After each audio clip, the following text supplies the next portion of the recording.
Hello, good people. My name's Tom Palumbo. I appreciate the fact that you hit that little play button.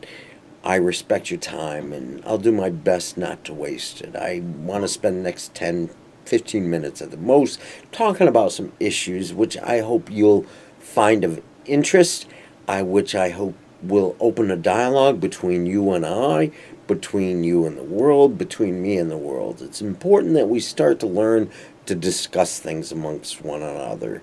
Things are getting so polarized, for lack of a better word. People are so entrenched. We're not talking things out. Humans created the problems. I believe that. It's going to be up to humans to solve it. So the more we can do to have an intelligent dialogue, the better we're all going to be. One of the things, obviously, on most people's mind is Houston. I 12 years ago today, Katrina, I did some relief work with other veterans and civilians and people from all over the country. Went down with a group from Hampton University, a historically black campus, uh, and set them up in the lower Ninth Ward. I set up joined some other veterans in the Bayou, Slidell.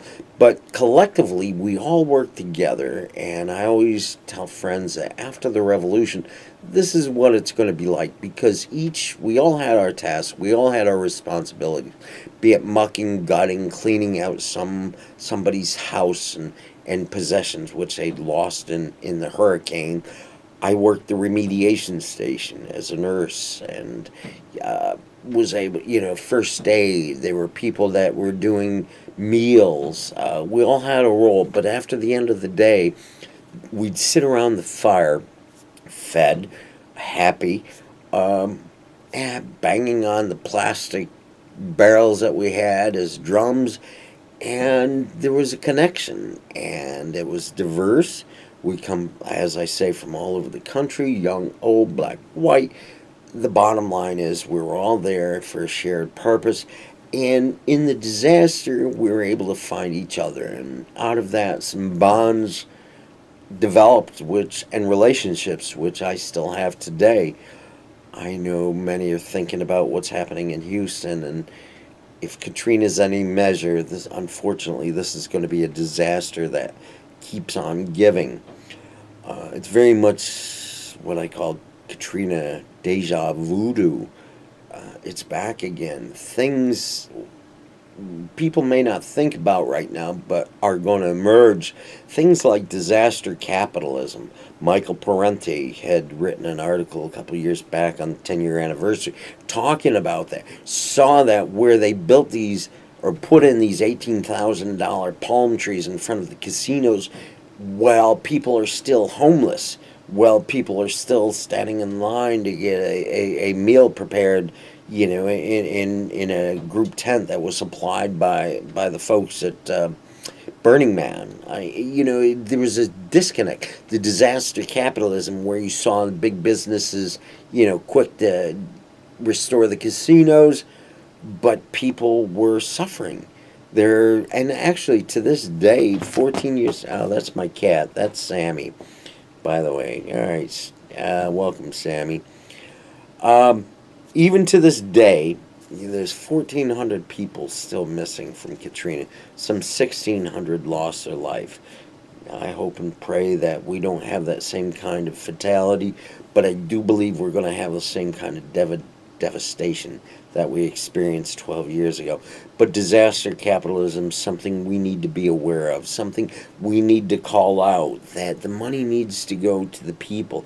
Money needs to go to the organizations that are applying, direct response to the hurricane, those that don't have those massive overheads and paying these expensive CEOs or the fundraisers.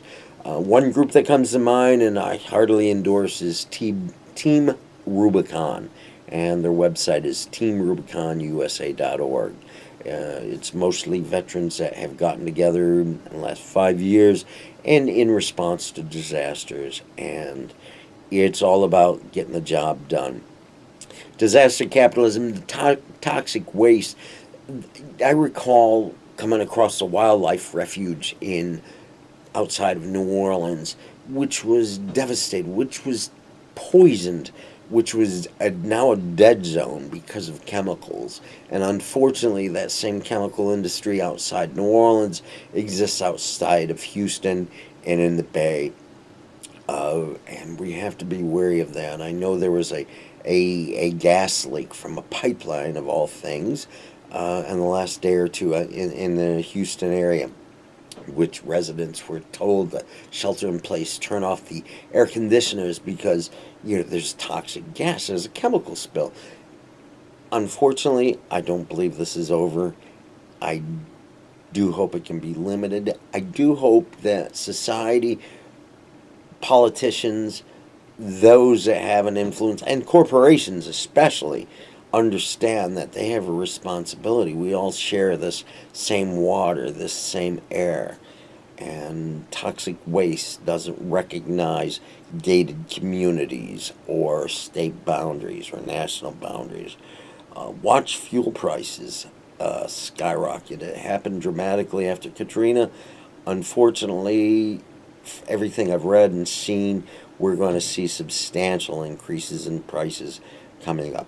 Makes a case for an electric car, makes a case for driving fuel efficient cars. These are things many of us tree huggers have talked about for years.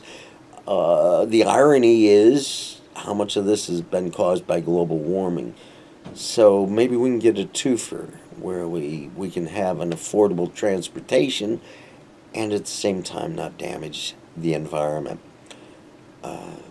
Coming back to gas prices, let's not forget that the Secretary of State, Tillerman, his last job was CEO of ExxonMobil, largest oil producer in the world, larger than most countries or nation states.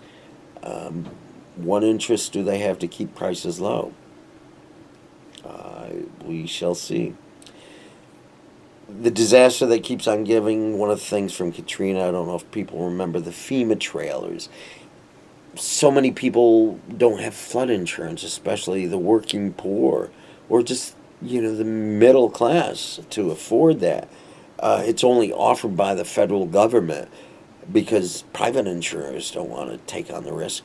But so those that have flood insurance may be covered, whereas how many are truly homeless now as a result? These are all things that we have to think about. Same time, we've got a government talking about a budget shutdown because of lack of funds or not having money to build this wall between the U.S. and Mexico. Scary times, interesting times, and as in the past, it's the haves versus the have-nots. So much are we seeing. You talk about the split in society. Charlottesville. Having lived in Virginia for 10 years plus, recently before moving to where I'm at now. A lot of friends, a lot of good people down that way, and Charlottesville is a great town. It's essentially a progressive hub. It's a university town. The fact that there's this kind of hate being focused right into the heart of that is heart-wrenching. I know of friends that attended that recent rally as part of the resistance, for lack of a better word, and hearing of their stories, it's no different than post-traumatic stress. To be subjected to that kind of hostility, to be subjected to armed intruders, to people just spewing hate and vitriol, that is going to leave a mark. People, we need to think about that. And unfortunately, society's not saying, let's look what we can do to bring things or people together. Instead, we've got especially a president and his minions that would rather have us divided. There's no sugarcoating the stars and bars, the Confederate flag. If you look up the history, the designer of the flag says this represents the white man's superiority over the Negro and other just bullshit, basically. Um, it hasn't changed. There's no sugarcoating it. The Antifa, those, the black bloc, whatever you want to call them, those that were taking on these fascists, these neo-Nazis, taking them on physically. And reports are that they defended religious groups that were essentially held hostage in the middle of the neo-Nazi rally. So we've got a group that's deciding to take it on by any means necessary. Violence, defense. A few years ago, and actually we're coming up on the anniversary of Martin Luther King's Riverside Church speech, which I believe was 1965, 67, year before he was killed.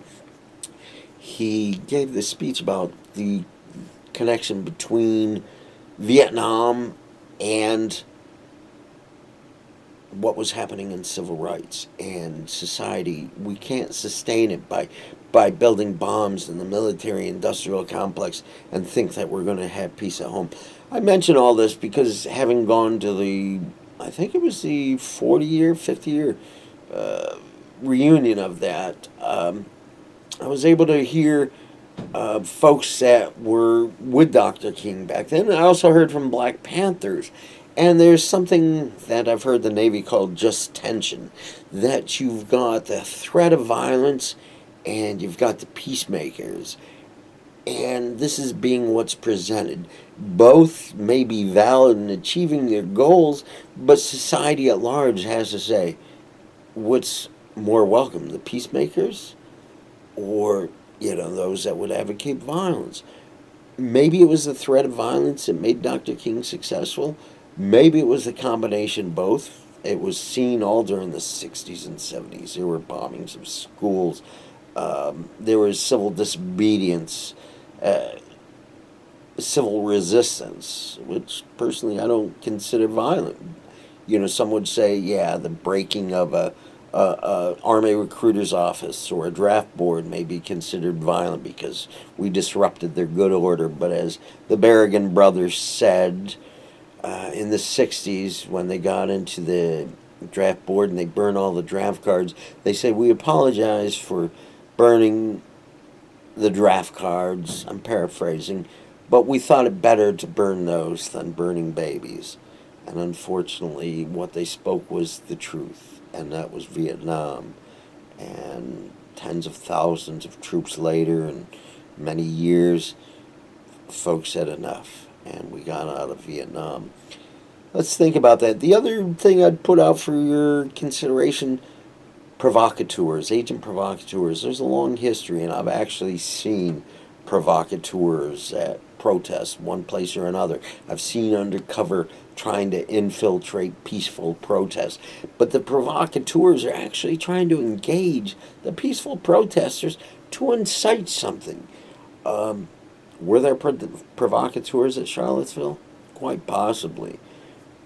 Did they achieve their goals? Some might say that they did.